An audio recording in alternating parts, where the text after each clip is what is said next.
Important things that you should know. A. Strain. A strain is a family of game birds that have the same physical characteristics and easily recognizable traits that make them different from the others, and they must also have the ability to reproduce themselves to be considered a strain. Basically, all gamefowl breeds are man-made designs that first stem from the wild red jungle fowl of Southeast Asia, the local lobia perhaps. Through selective breeding, we now have the birds we see today. Creating a strain is the result of one man's vision. It is developed through selective breeding, for many generations with a single family. B. Single breeding, a cock bred with a single hen. Or rotating the cock with 3 or 4 hens that are individually penned.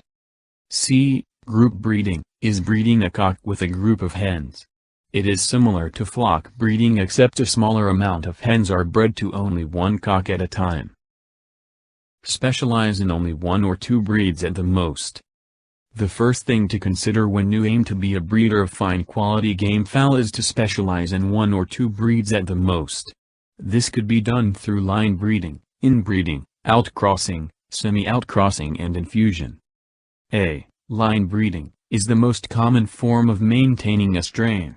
This is when a cock is bred to his mother, grandmother or even his great-grandmother, or if a pullet is bred to her father, grandfather or her great-grandfather.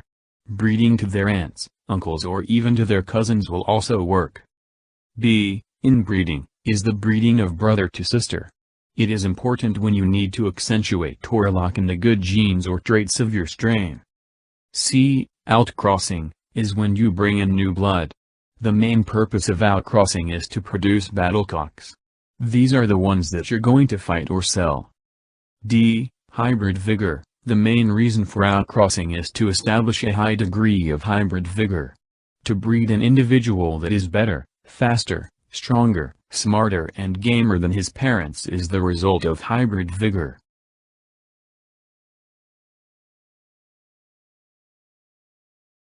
Sex of a chick is not a cock's fault. A cock has 39 pairs of chromosomes composed of 1 pair of sex chromosome and 38 pairs of autonomic chromosomes, while a hen has 1 sex chromosome instead of a pair. A cock gives a sex chromosome to every fertilized egg, but a hen gives her sex chromosome to maybe 50% of the fertilized egg she lay. If the fertilized egg receives sex chromosomes from both the cock and the hen, it will hatch to be a stag, male, but if the egg only has a sex chromosome from the cock, it will hatch out to be a pullet, female. Remember that as much as possible, always keep youth to one side of the breeding. Breed a proven hen, which is at least 2 years old, to a young brood cock and vice versa. With this information, I guess you can now start in gamefowl breeding. Of course, be sure to provide your birds with the best nutrition and health care available. A comprehensive vaccination program is a must, considering that game birds are very susceptible to a wide range of avian pests and poultry diseases. Lastly, keep track of each chick's ancestry by keeping good records, giving each brood cock or brood hen its own identification code and marking each of their chicks with the identity of the breeding that produced it. This can be done with toe punching and nose marking, then later with wing and leg bands. Through this you'll be able to identify which pair of breeding to continue with or to stop.